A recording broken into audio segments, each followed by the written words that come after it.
नमस्कार मित्रों, स्वागत है आपका गीता योग आध्यात्मिक प्रबोधन की श्रवण यात्रा के 20वें एपिसोड में। पिछले एपिसोड में हमने जाना भक्ति, ज्ञान और मोक्ष का मार्ग, जहां श्री कृष्ण ने हमें बताया कि सच्ची भक्ति और ज्ञान का मेल ही मुक्ति की कुंजी है। आज के इस एपिसोड में हम चर्चा करेंगे ज्ञान विज्ञान योग और जीवन संतुलन की। आधुनिक जीवन की आपाधापी, काम का दबाव और भौतिक उपलब्धियों की दौड़ हमें अक्सर आंतरिक शांति से दूर कर देती है। श्रीमद् भगवद गीता का यह अध्याय हमें सिखाता है कि कैसे ज्ञान और विज्ञान का संगम हमें संतुलन, शांति और वास्तविक सफलता की ओर ले जाता है। तो आइए चलते हैं इस आत्मिक यात्रा पर और जानते हैं ज्ञान विज्ञान योग से संतुलित जीवन का रहस्य।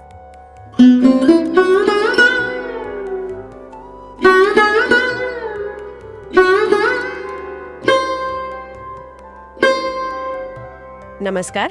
आज हम भगवद गीता के एक बहुत ही दिलचस्प योग पर थोड़ी गहराई से बात करने वाले हैं। जी। ज्ञान विज्ञान योग। हमारे पास आध्यात्मिक प्रबोधन गीता के 18 योग श्रृंखला की किताब है ज्ञान विज्ञान योग, और उसी के 8वें अध्याय से कुछ खास बातें ली हैं। कोशिश ये समझने की है कि ये जो हजारों साल पुराना ज्ञान है, ये आज की हमारी जिंदगी में कैसे फिट बैठता है। मतलब आजकल की जिंदगी कितनी तेज है, टेक्नोलॉजी है, भाग दौड़ है। बिल्कुल। तो इसमें संतुलन कैसे लाया जाए। हम सब कहीं ना कहीं वो कोशिश तो करते ही है ना कि बाहर की सफलता भी हो और अंदर मन में शांति भी रहे। हाँ, ये एक सतत संघर्ष जैसा है। तो सवाल यही उठता है कि क्या ये दोनों चीजें, मतलब आध्यात्मिक समझ जिसे ज्ञान कहा गया है और दुनियावी या कहें वैज्ञानिक जानकारी यानी विज्ञान, क्या ये साथ साथ चल सकती हैं एक अच्छी पूरी जिंदगी के लिए? बहुत ही प्रासंगिक सवाल है ये आज के समय में। चलिए इसी पर थोड़ी और बात करते हैं। देखिए, आज की लाइफ में टेक्नोलॉजी तो कमाल की चीज है ही। सब कुछ तेज, एकदम कनेक्टेड, उंगलियों पर। हाँ, फायदे तो हैं। लेकिन कभी कभी लगता है कि इस रफ्तार ने, इस बाहरी जुड़ाव ने हमें कहीं ना कहीं खुद से थोड़ा दूर कर दिया है, अपनी अंदर की शांति से। ये एक आम अनुभव है। स्रोत भी कुछ ऐसी ही चिंता की ओर इशारा करता है। और यहीं पर गीता का ज्ञान विज्ञान योग आता है एक समाधान की तरह। ये ऐसा नहीं कहता कि सिर्फ आध्यात्मिक बन जाओ या सिर्फ दुनियावी रहो। बिल्कुल नहीं।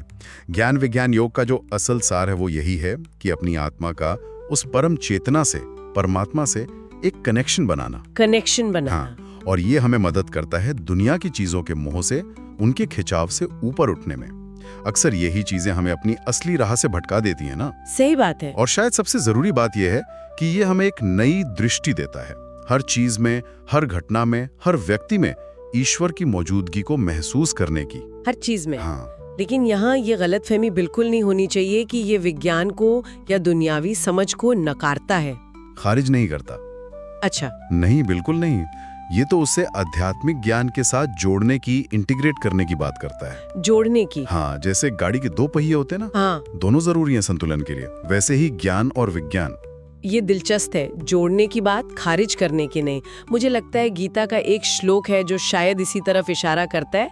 7वें अध्याय का 2रा श्लोक। जी बिल्कुल। श्री कृष्ण अर्जुन से कहते हैं, ज्ञानम ते अहम स विज्ञानमिदम वक्ष्याम्य शेषतः यज् ज्ञात्वा नह भूयो अन्यज् ज्ञातव्यम अवशिष्यते।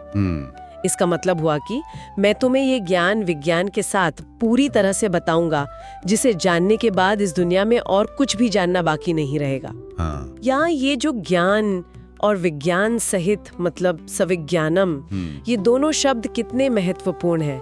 ऐसा लगता है जैसे कृष्ण कह रहे हों कि पूरी सच्चाई जानने के लिए दोनों ही जरूरी हैं। एक अकेला काफी नहीं। बिल्कुल सही पकड़ा आपने। ये सविज्ञानम शब्द, मतलब विज्ञान के साथ, ये बहुत गहरा अर्थ रखता है। अगर हम इनकी भूमिकाओं को थोड़ा और साफ करें तो ज्ञान क्या है? ज्ञान हमें उस परम सत्य का एहसास कराता है। हम कौन हैं, इस ब्रह्मांड से हमारा क्या रिश्ता है, जीवन का असली उद्देश्य क्या है, ये अंदर की खोज है। आत्मज्ञान। ठीक है, अंदर की खोज। और विज्ञान, चाहे वो फिजिक्स केमिस्ट्री वाला साइंस हो या फिर दुनिया में चीजों को करने का सही तरीका, सफलता पाने का हुनर, बाहरी दुनिया को समझना। मतलब प्रैक्टिकल नॉलेज। हाँ बिल्कुल, प्रैक्टिकल नॉलेज, दुनियावी समझ, ये हमें बाहरी दुनिया को समझने और उसमें कुशलता से प्रभावी ढंग से जीने में मदद करता है। ये बाहरी दुनिया की समझ है। तो एक अंदर की समझ, एक बाहर की, दोनों चाहिए। ये अंदर और बाहर के संतुलन की बात, इसे समझाने के लिए स्रोत में एक छोटी सी कहानी भी है ना? हाँ, बहुत अच्छी कहानी है वो। कहानी कुछ ऐसी है कि एक राजा था, बहुत काबिल, बहुत पढ़ा लिखा। उसने अपने ज्ञान और विज्ञान की समझ का इस्तेमाल करके अपने राज्य को खूब समृद्ध बनाया। सड़कें थीं, महल थे, व्यापार फल फूल रहा था। मतलब बाहर से देखो तो सब एकदम फर्स्ट क्लास, बिल्कुल सब व्यवस्थित। लेकिन राजा अंदर से खुश नहीं था, बेचैन रहता था। उसे लगता था कि कुछ तो कमी है। वो सच्ची शांति, वो संतुष्टि महसूस नहीं होती थी। बाहरी सफलता थी पर आंतरिक खालीपन था। हाँ। फिर एक दिन वो जंगल में शिकार खेलने गया और वहां उसकी मुलाकात एक ज्ञानी संत से हुई। राजा ने अपनी परेशानी बताई कि महाराज, सब कुछ है मेरे पास, फिर भी मन खाली खाली क्यों लगता है, शांति क्यों नहीं है? संत बस मुस्कुराए। उन्होंने राजा के हाथ में एक बीज रखा। बीज? हाँ, एक छोटा सा बीज, और पूछा, राजन, तुम तो बड़े ज्ञानी हो, विज्ञान भी जानते हो, बताओ इस बीज का क्या होगा? अच्छा। राजा ने कहा, महाराज, ये तो सरल है। इसे मिट्टी में बोएंगे, पानी देंगे, धूप मिलेगी तो ये अंकुरित होगा, फिर पौधा बनेगा और फिर एक बड़ा पेड़ बन जाएगा। बिल्कुल तार्किक जवाब, विज्ञान पर आधारित। हाँ, लेकिन यहीं पर कहानी का असली मोड़ आता है। बताइए। संत ने कहा, राजन, तुमने बिल्कुल सही कहा। तुम्हारा विज्ञान ये सब बता सकता है कि ये कैसे होगा। मिट्टी का क्या काम है, पानी का क्या, धूप का क्या, कोशिकाएं कैसे बढ़ेंगी, ये सब तुम्हारा विज्ञान समझा देगा। ठीक है। लेकिन राजन, संत ने सोचा, इस नन्हे से बीज के अंदर वो जो जीवन डालने वाली शक्ति है, वो अदृश्य ऊर्जा जो इसे मिट्टी से पौधा बना देती है, वो जीवन शक्ति, वो चेतना कहाँ से आती है? क्या तुम्हारा विज्ञान उसे बना सकता है? हाँ, ये सवाल तो सोचने वाला है। राजा के पास कोई जवाब नहीं था, वो निरुत्तर हो गया। बिल्कुल। ये कहानी हमें क्या सिखाती है? ये बीज का उदाहरण दिखाता है कि सिर्फ बाहरी प्रक्रिया जान लेना यानी विज्ञान वो काफी नहीं है। जीवन का जो असली सार है, उसकी जो ऊर्जा है, उसका क्यों है, उसे समझने के लिए गहरी दृष्टि चाहिए, जिसे हम ज्ञान कह सकते हैं। अच्छा। राजा को शायद उसी पल समझ आया कि उसने महल तो बहुत अच्छे बना लिए विज्ञान का उपयोग करके, लेकिन उस महल में रहने वाले मन की शांति का ध्यान नहीं रखा, क्योंकि ज्ञान का अभाव था। सच्ची संतुष्टि, सच्ची पूर्णता तभी मिलती है जब बाहरी सफलता और अंदरूनी समझ साथ साथ चलते हैं। स्रोत इसी संतुलन को असली बुद्धिमानी कहता है। वाह, ये बीज वाली बात तो मतलब बहुत गहरी है, सच में सोचने पर मजबूर करती है कि टेक्नोलॉजी हमें सब बता देगी कि कोई चीज कैसे काम करती है, पर उसका क्यों, उसका जो एसेंस है, वो तो अंदर से ही समझना पड़ेगा। बिल्कुल। और ये बात हमें ज्ञान विज्ञान योग के एक और बहुत जरूरी पहलू की तरफ ले जाती है, वो है ईश्वर की सर्वव्यापकता को महसूस करना। जी हाँ, ये बहुत महत्वपूर्ण है। मतलब ये समझना कि ईश्वर सिर्फ कहीं दूर आसमान में या किसी खास जगह पर नहीं है, बल्कि वो हर कण में है, हर अनुभव में, हर चीज में। सही। श्रोता इसके लिए गीता के 7वें अध्याय का 8वां श्लोक सामने रखता है। बड़ा सुंदर श्लोक है। श्री कृष्ण कहते हैं, रसोहम अपसु कौन्तेय प्रभास में शशि सूर्योः प्रणवः सर्ववेदेषु शब्दः खे पौरुषम नृषु। इसका मतलब है, हे कुंती पुत्र, मैं जल में स्वाद हूँ, चंद्रमा और सूर्य में प्रकाश हूँ, सभी वेदों में मूल ध्वनि प्रणव यानी ओम हूँ, आकाश में शब्द हूँ और मनुष्यों में उनका पुरुषार्थ यानी प्रयास करने की क्षमता हूँ। ये तो बहुत बड़ी बात कह दी। बहुत बड़ी और बहुत सुंदर बात है। और ये सिर्फ कुछ उदाहरण है। कृष्ण यहाँ ये बता रहे हैं कि वो सृष्टि के हर पहलू का, हर अनुभव का मूल तत्व है, उसका सार है। हर चीज का सार। हाँ, जैसे पानी का असली स्वाद, वो रस, वो कृष्ण है। चांद सूरज की जो रोशनी है, वो प्रभा, वो कृष्ण है। वेदों का जो मूल ज्ञान है, वो प्रणव, वो कृष्ण है। आकाश में जो ध्वनि है, शब्द, वो कृष्ण है। और यहाँ तक कि हमारे अंदर जो काम करने का जज्बा है, जो हिम्मत है, जो कोशिश करने की क्षमता है, पुरुषार्थ, वो भी वही दिव्य चेतना की अभिव्यक्ति है। मतलब ईश्वर कोई हमसे अलग दूर बैठा कोई कंट्रोलर नहीं है, बल्कि वो हर चीज में, हर गुण में, हर अनुभव में समाया हुआ है। तो जब हम पानी पीते हैं हाँ, सोचिए, जब हम पानी पीते हैं तो हम सिर्फ H2O नहीं पी रहे। अगर इस दृष्टि से देखें तो हम उस दिव्य रस का अनुभव कर रहे हैं। जब हम सूरज की धूप महसूस करते हैं तो वो सिर्फ फोटोन नहीं, वो दिव्य प्रभा है। जब हम कोई अच्छा संगीत सुनते हैं तो वो सिर्फ साउंड वेव्स नहीं, वो दिव्य शब्द का अनुभव है। और जब हम मेहनत करते हैं, पूरी लगन से कोई काम करते हैं, तो वो सिर्फ हमारी अपनी ताकत नहीं, बल्कि उस परम पुरुषार्थ की एक झलक है जो हमारे माध्यम से प्रकट हो रही है। अच्छा, तो ये सिर्फ एक विश्वास की बात नहीं है, ये तो अपने हर अनुभव को देखने का एक बिल्कुल नया तरीका है, एक नया नजरिया है। बिल्कुल, यही असली बात है। ये मानने से ज्यादा अनुभव करने की चीज है। अगर ऐसा है, अगर हम हर चीज में उसी दिव्यता को देखना शुरू कर दें, तो फिर तो जिंदगी का हर पल, हर काम, उसका मायने ही बदल जाएगा। हाँ, बिल्कुल बदल जाएगा। फिर तो शायद ऑफिस का काम हो या घर की सफाई या किसी से बात करना, ये सब सिर्फ काम नहीं रह जाएंगे। आपने बिल्कुल सही पकड़ा। यही तो वो परिवर्तन है जिसकी बात ज्ञान विज्ञान योग करता है। जब इंसान इस नजरिए से जीना शुरू करता है ना, तो उसका पूरा दृष्टिकोण, उसका पूरा एटीट्यूड बदल जाता है। कैसे? स्रोत कहता है कि फिर साधारण से साधारण काम भी ईश्वर की पूजा बन सकता है। पूजा कैसे? क्योंकि आपको हर काम में, हर चीज में, हर व्यक्ति में वही दिव्यता दिखने लगती है। तो फिर आप अपना काम सिर्फ पैसे के लिए या मजबूरी में या नाम के लिए नहीं करते, आप उसे ईश्वर की सेवा समझकर करते हैं, पूरी लगन से, पूरी ईमानदारी से, पूरी निष्ठा से। फिर कर्म करते हुए भी वो कर्तापन का भाव, वो अहंकार कि मैंने किया, वो कम हो जाता है। फल की चिंता कि इसका नतीजा क्या होगा, वो भी कम हो जाती है। आपको लगता है कि आप बस एक निमित्त मात्र हैं, एक माध्यम है। करने वाला, करवाने वाला तो कोई और ही है। तो इसका मतलब ये हुआ कि तब कर्म हमें बांधते नहीं है, कर्म बंधन नहीं बनते, बल्कि वो मुक्ति का साधन बन जाते हैं। एकदम सही, यही है मुक्ति का मार्ग, कर्म करते हुए भी। यही है शायद वो ज्ञान और विज्ञान का संगम जिसकी बात हमने शुरू में की थी। मतलब दुनिया में रहना, सारे काम करना, ये विज्ञान हो गया, लेकिन अंदर से उस गहरी समझ, ज्ञान के साथ जुड़े रहना कि सब कुछ वही है, मुक्त रहना। बिल्कुल।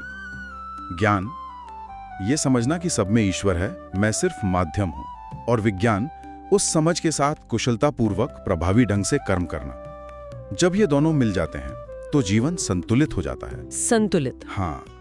विज्ञान हमें दुनिया में सफल और प्रभावी बनाता है, ज्ञान हमें उस सफलता और प्रभाव से अनासक्त रखता है, हमें आंतरिक शांति देता है। तो ये एक दूसरे के विरोधी नहीं है, ये तो पूरक हैं, कॉम्प्लीमेंट्री हैं।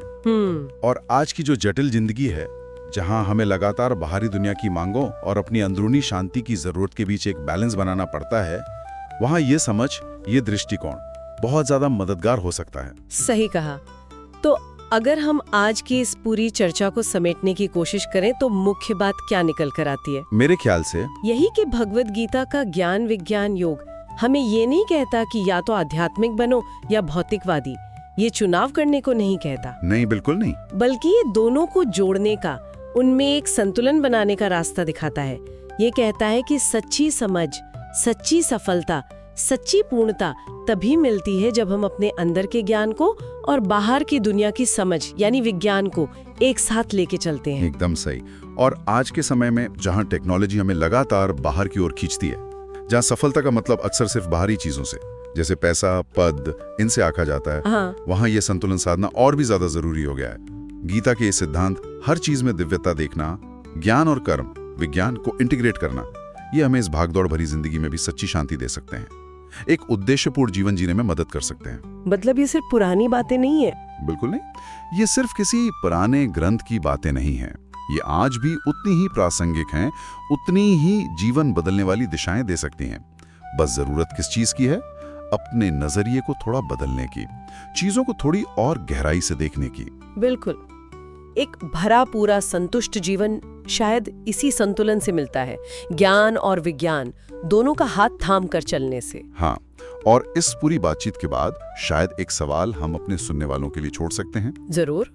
ये सवाल भी स्रोत के विचारों पर ही आधारित हैं, पर ये उन्हें अपने जीवन में और गहराई से झांकने के लिए प्रेरित कर सकता है। बताइए।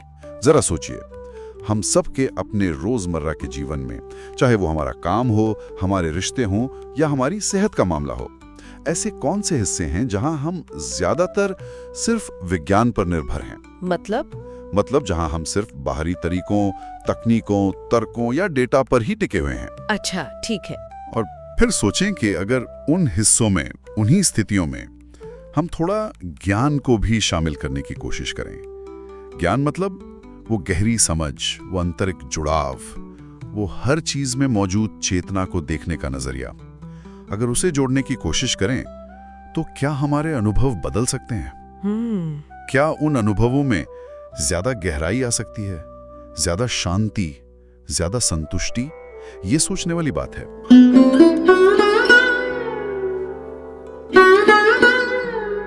तो मित्रों, आज के एपिसोड में हमने जाना कि ज्ञान विज्ञान योग केवल शास्त्रीय चर्चा नहीं, बल्कि जीवन जीने की एक कला है। जब ज्ञान हमें आत्मा की शाश्वतता का बोध कराता है और विज्ञान हमें अनुभव के स्तर पर उसे जीने का मार्ग दिखाता है, तब जीवन में संतुलन संभव होता है। याद रखिए, भौतिक प्रगति आवश्यक है, लेकिन यदि उसके साथ आत्मिक उन्नति नहीं जुड़ी तो जीवन अधूरा रह जाता है। श्रीमद् भगवद गीता हमें यह सिखाती है कि भक्ति, ज्ञान और विज्ञान का संतुलन ही सच्ची पूर्णता और मोक्ष का मार्ग है। अगले एपिसोड में हम बात करेंगे समाज में ज्ञान विज्ञान योग की भूमिका। तब तक के लिए जुड़े रहिए गीता योग आध्यात्मिक प्रबोधन की श्रवण यात्रा से।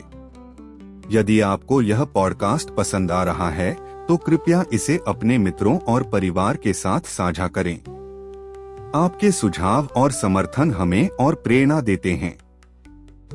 यदि आप हमें सपोर्ट करना चाहे तो नीचे दिए गए लिंक से हमें सपोर्ट कर सकते हैं। एक बात और, यदि आप इस चर्चा के स्रोत ग्रंथ आध्यात्मिक प्रबोधन गीता के 18 योग का ऑडियो बुक सुनना चाहे या ई बुक पढ़ना चाहें तो इसका भी लिंक दिया गया है। धन्यवाद और नमस्कार।